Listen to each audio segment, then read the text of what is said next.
నమస్కారం. ఈ గోలక్ష్మి పేరు ఆనందభైరవి అని నామకరణం చేశాం. తనని అలా పిలిస్తే ఎంతో ఆనందపడద్ది. మా బంగారు తల్లి తిను కూడా. మార్నింగ్ 7 o'clockకి ఆనందభైరవి గోవు వచ్చిందనమాట. వచ్చి కామ్గా నిల్చుంది. నేను చూశాక సరి ఉండమ్మా అని ఫుడ్ తెచ్చి ఇచ్చి పూజ చేశాను.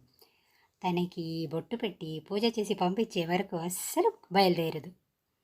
వెళ్తూ ఉంది మా బంగారు తల్లి. ఇక నెక్స్ట్ నా వర్క్స్లో ఉన్నాను. తర్వాత మళ్ళీ వచ్చి ఈ కాలభైరవి వచ్చి కూర్చుందనమాట. She was just relaxing. So తనకి కావాలా అని అడిగాను.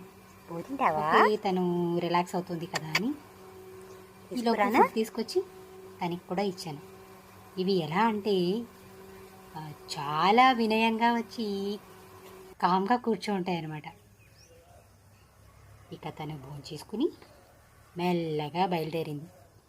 నోరు లేని మూగజీవాలు కదా, కొన్ని యానిమల్స్కి మనం ఫుడ్ ఇస్తే తప్ప వాటికి పాపం ప్రాపర్ ఫుడ్ దొరకదు.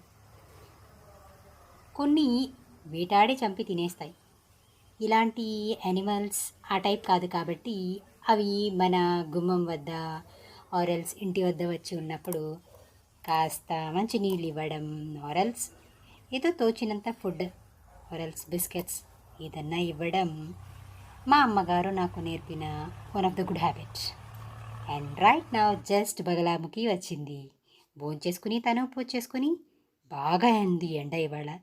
సో నీడలో కాసేపు తీరింది. బగలాముఖి ఎండగా ఉందిగా వెళ్ళిరా అని చెప్పాను. ఆ చెట్టు కింద కూర్చో, లేదా నీళ్ళలోకి వెళ్ళు. నీళ్ళలోకి వెళ్ళి కూర్చో అమ్మా. బగలాముఖి, జై హో బగలాముఖి, శ్రీమాత్రే నమః.